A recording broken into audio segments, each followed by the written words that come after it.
খোদার কসম, এই বছর শুধু যা ইতিহাস দেখছি, মুরব্বীর মুখে যা শুনতাম এখন তাই দেখলাম।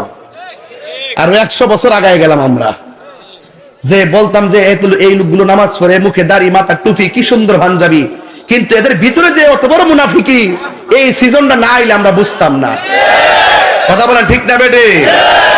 ব্লেড দিয়ে পাহাড় কাটতে লেছে যদি কেউ বলে বিশ্বাস করো, হেরা ভালোই গেছে এই কথা কইলে বিশ্বাস করো না। এই জন্য আমি দিন বলছি, ভালো হয়ে যাও মাসুদ, ভালো হয়ে যাও, এখনো সময় আছে। কথা বলেন ঠিক কিনা? এরা মুখে বলে একটা, অন্তরে আর একটা। এবার বুলেটে জবাব হবে না, এবার ব্যালটে ইনশাল্লাহ আমরা জবাবটা দিয়ে দেওয়ার জন্য প্রস্তুত আছি না নাই? আরো যদি আছি না নয়? এদের খপ্পর পড়বেন না, এরা আমরা বাদ দিয়ে ইসলাম কায়েম করতে চায়।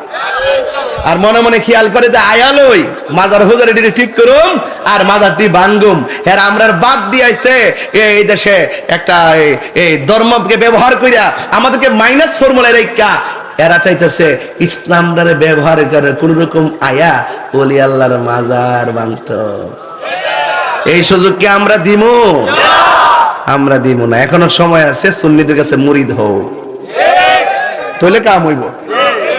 সুন্নিদের কাছে মুরিদ হইলে বাঁচবো, নাইলে পালাইবার জায়গা পাইবা না, পালাইবার জায়গা পাবা না। ঠিক কিনা?